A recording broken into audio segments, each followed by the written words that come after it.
அடுத்ததாக இதுக்கு பதில் சொல்வதற்காக நம்முடைய மயிலை மண்ணின் மைந்தன் ஹரிகிருஷ்ணன் அவர்கள் இனிய பாடலோடு பட்டாசை கிளப்புவார். உலகத்தில் எத்தனையோ சொந்தங்களை நான் நேரில் கண்டு பேசினார். கண்டிப்பா நிலவில் காலடி எடுத்து வைத்த நீல் ஆம்ஸ்ட்ராங்கினுடைய அந்த சொந்தத்துக்கு சொந்தமான உயிரணுக்களை நான் பார்க்கிற பொழுது எனக்கு மிகப்பெரிய மகிழ்ச்சி.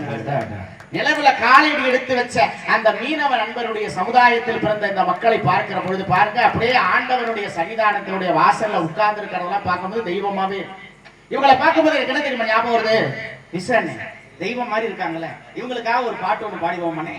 இதோ எந்த தெய்வம் முன்னாலே நான் ஒரே ஒரு புன்னகையில் கண்டேன். இதோ எந்த தெய்வம் முன்னாலே நான் ஒரே ஒரு புன்னகையில் கண்டேன். பாசமுள்ள பார்வையிலே கடவுள் வாழ்கிறார், பாசமுள்ள பார்வையிலே கடவுள் வாழ்கிறார், அவன் கருணையுள்ள நெஞ்சிலே தொழில் கொள்கிறார். அருமையான மக்களுக்கு நல்லபடியா வணக்கம் சொல்லியாச்சு. எங்க ஐயா எவ்வளவு அழகா இருக்காரு, எங்க அணியா பாத்தீங்களா எவ்வளவு செழிப்பா இருக்காரு, எங்க ஐயா எவ்வளவு அழகா பேசுறாரு, அங்க தம்பி பாருங்க எவ்வளவு அழகா உட்கார்ந்து இருக்காரு. இதெல்லாம் யாரு? எனக்கு சந்தேகமா இருக்கு, இவங்க எல்லாம் யாரு, எங்க வந்தாங்க? உண்மையே சொல்றேன், உலகத்திலேயே மிகச்சிறந்த அழகர்கள் யார் அப்படின்னு ஆம்பளதான். கைத்தட்டின உனக்கு தானே பேசுறேன். உலகத்திலே தலை சிறந்த அழகானவர்கள் யாருன்னா ஆண்கள் தான். எங்களுக்கு பேரன் லவ்லி கிடையாது, பேத்தி லவ்லி கிடையாது, ஆத்தா லவ்லி கிடையாது, ஆயா லவ்லி கிடையாது, ஒரு லவ்லியுமே கிடையாது, ஒரு லவ்லியுமே கிடையாது. என்னங்க நாமளே லவ்லி? ஆமா, ஏன்னா ஆண்கள் எல்லாம் இயற்கையிலே அழகானவர்கள். உலகத்திலே இயற்கையாலே அழகானவர்கள் யாரு கேட்டா ஆம்பளை தான். என் சம்சாரம் ஒரு 2 நாளைக்கு முன்னாடி பியூட்டி பார்லர் போனேன். என் வீட்லயும் அந்த குடும்பம் நடந்துச்சு. போய் அப்படியே பியூட்டி பார்லர்ல பாத்தீங்க, நானு இந்த எஸ்சிடிசி பஸ் பைபாஸ் ரோட்ல போகும்ல, அதுல உட்காந்துருப்பான் தெரியுமா, அப்படியே சாவுக்கு சக்குங்கிற மாதிரியே உட்காந்துருப்பான் பாருங்க. அதே மாதிரி ஒரு சேர்ல கொண்ட உட்கார வச்சுட்டாங்க என் சம்சாரத்தை. பூசுரா பூசுரா பூசுரா பூசுரா என்னென்னமோ வெள்ளை வெள்ளையா இருக்கிறது எல்லாத்தையும் அவரையில எடுத்து அப்புறானே. அப்பி போட்டு கொஞ்ச நேரம் கழிச்சு 2 வெள்ளரிக்காய் பிச்சு எடுத்து 2 கண்ணத்திலே வச்சுக்கிட்டாங்க. இது சும்மா இல்லாம மேக்கப் போட போட அந்த வெள்ளரிக்காய் எடுத்து எடுத்து எடுத்து பொழுதடிக்க செத்து போன போனத்துக்கு வைக்கிற மாதிரி இல்ல. ஆமா, அப்படியே பொழுதனைக்கே எடுத்து எடுத்து தின்னுட்டு சரி இதனாலும் போகட்டும் அப்படின்னு சொல்லிட்டு அப்படின பிறகு நான் என்ன பண்ணேன், வாங்க எங்க என் சம்சாரம் ரெடி ஆயிட்டாங்க, கூட்டிட்டு போலாம்னு நிக்கிறேங்க அப்படின்னா போயிட்டு ஒரு 5 hours கழிச்சு வாங்க, டோன்ட் டிஸ்டர்ப் அப்படின்னு மேடம். அந்த மேடம் அதுல பியூட்டி பார்லர்ல வேலை பார்க்குது பாருங்க, ஒரு மேடம் போயிட்டு ஒரு 5 hours கழிச்சு வாங்கன்னு.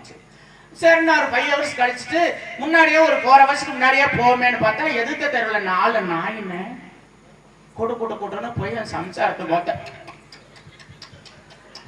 நக்கிட்டு இருக்குனே. அதுக்கு என் சம்சாரம் என்ன சொல்ற, பாத்துக்கு மேடம் பார்த்து ப்ளீச் பண்ணுங்க, ஏதோ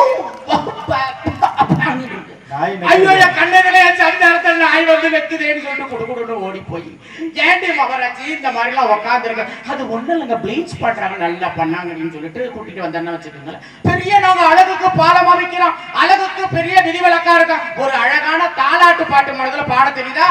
ஒரு அம்மா தாலாட்டு பாடுதுன்னு ரேரே ரேரே ரெங்கப்பட்டானி ஒப்ப வர நேரம் வச்சு தூங்கப்பட்டானி.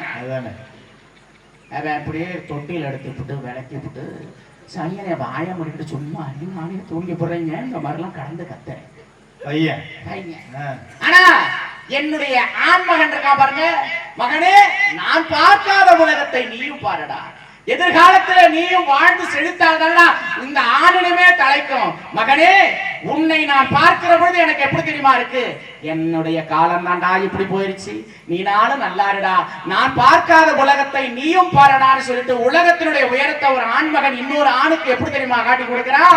வாழ்க்கையில எல்லா நிலைமைகளையும் பாருங்க, நாங்க அப்படியே உயர்ந்த சிந்தனையோட மட்டும்தான் யோசிப்போம். இன்னைக்கு பாருங்க எங்கேயோ ஒரு ஊர்ல விருதுநகர்ல, என்ன விருதுநகர்ல பாத்தீங்கன்னா கூமாப்பட்டின்னு ஒரு இடம், அங்க பிறந்த ஒரு இளைஞன் முத்துப்பாண்டி அழகா என்ன பண்றான்னு கேட்டேன்னா, எல்லாருமே ஏங்க நல்லா இருக்கீங்களா, ஏங்க நல்லா இருக்கீங்களா, ஏங்க சௌரியமா இருக்கீங்களா, ஏங்கிற ஒரு வார்த்தையை வச்சுக்கிட்டு தமிழ்நாடு முழுக்க இல்லாம இன்டர்நேஷனல் ஃபேமஸ் ஆயிட்டாங்க.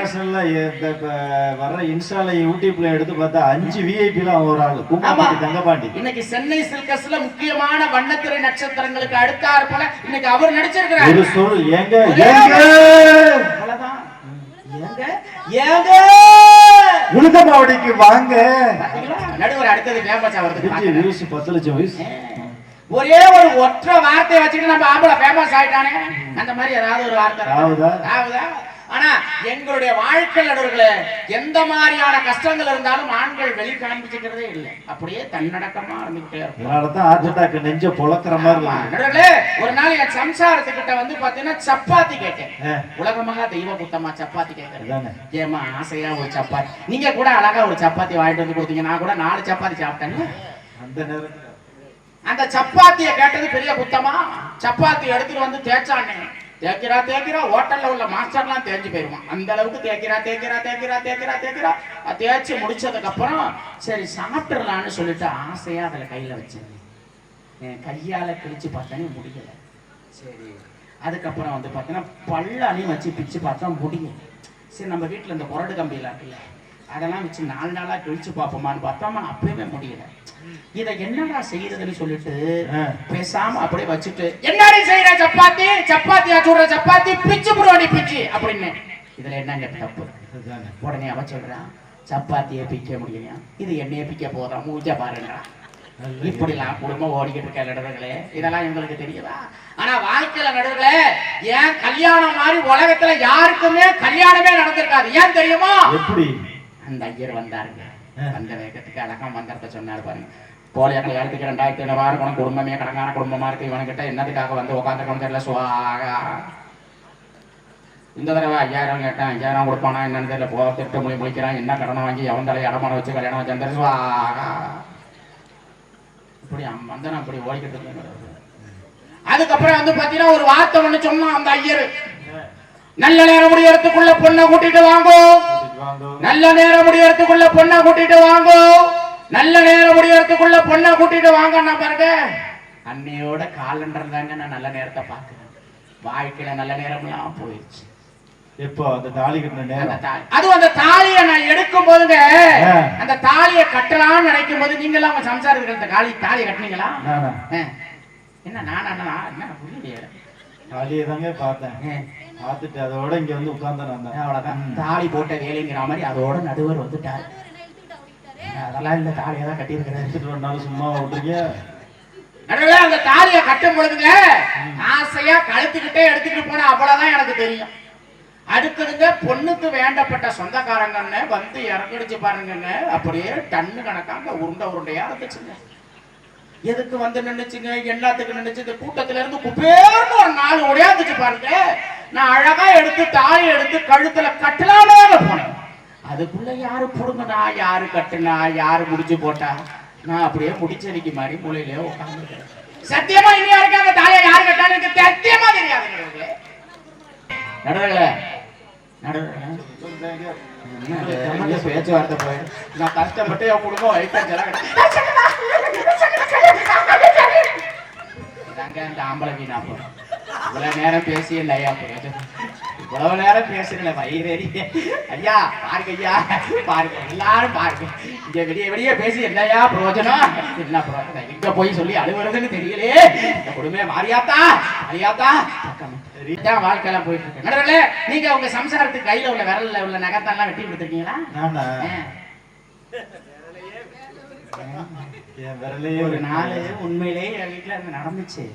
என் சம்சாரம் மூஞ்சல்ல வளர்த்துருந்தான். ஒரு வரலாம் எடுத்து காமிச்சுதான், எங்க வெட்டி விடுங்க நான் எல்லாத்தையும் மொட்டை வெட்டு, ஏங்க மேல அப்போ வெட்டி விடுங்க, ஏங்க மொட்டை வெட்டி விட்டுங்க. அந்த நேரம் பார்த்து என் ஃப்ரெண்டு உள்ள வந்துட்டாங்க. 2025 முடிந்து 2026 இந்த ஆண்டு காலத்துல உண்மையிலேயே கல்யாணம் பண்ணி ஒருத்தன் சந்தோஷமா இருக்கான்னா அது நீயாதான்டா இருக்க முடியும் அப்படின்னு நானும் அப்படியே உச்சி கொழுந்து போய், இந்த ரகசியத்தெல்லாம் நான் உள்ள சொல்ல மாட்டேன், வெளியில வாடான்னு சொல்லி கூட்டிட்டு போய், அட நீ வேறடா கூறு கட்ட பயல, கோபம் வந்தா சண்டையில போது பிடிச்சி போராட்டி விட்டு போறாடா, அந்த வழியை என்னால தாங்கிக்க முடியல, அதனால தானே நகத்தை வெட்டி இருக்கேன். இப்படி எல்லாம் வாழ்க்கை போயிட்டு இருக்கு நடுவுல. அந்த வாழ்க்கையில் இருக்கக்கூடிய கஷ்டத்தை மறந்து இன்னைக்கு பாருங்க, என்னுடைய இளைஞர்கள்லாம் இருக்கேன் பாருங்க, அழகா கட் அவுட்லாம் வச்சிருக்கேன். அவன் காதல்ல தோல்வி விட்டுட்டான்னா அவனோட நிலைமையை கொஞ்சம் யோசிச்சு பார்த்துக்கிறீங்க. நீங்க எவ்வளவு அழகா கெத்தா காதலிப்பான் தெரியுமா? அந்த காதலுக்காக வந்து பாத்தீங்கன்னா டயத்தை பிக்ஸ் பண்ணி இந்த காதல்லாம் இப்படி தோத்து போச்சு. இருந்தாலும் கவலைப்படாதடா, உன்னுடைய காதலை காப்பதற்காக நான் மட்டுமல்ல அந்த மாரியம்மனே உனக்காக துணை இருப்பான்னு சொல்லிட்டு அழகா ஒரு பாட்டுல சொன்னா பாருங்க. காதலுக்கு அழகான வேதத்தை சொல்லி இருக்கிறான்.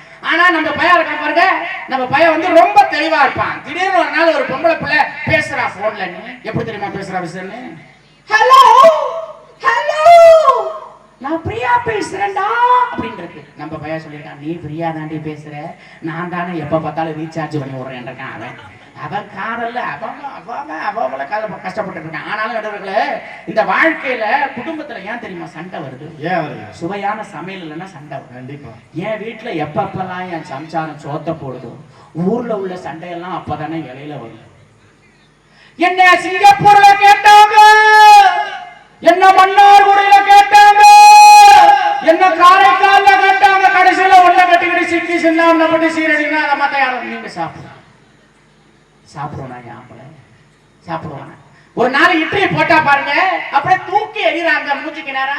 இந்தியன் கோல் கீப்பர்லாம் என்னங்க கோல் கீப்பர் அப்படியே நான் கேட்ச் பிடிச்ச பாருங்க. அந்த இட்லியிலேயே சரி வச்சுக்கிட்டு சாம்பாரை ஊற்றி சாப்பிடணும்னு பார்த்தா மூளையில சாம்பார் பாக்கெட்டை கிழிச்சு போட்டு அப்படியே பீச்சிக்கிட்டு அடிக்கிறான்னு.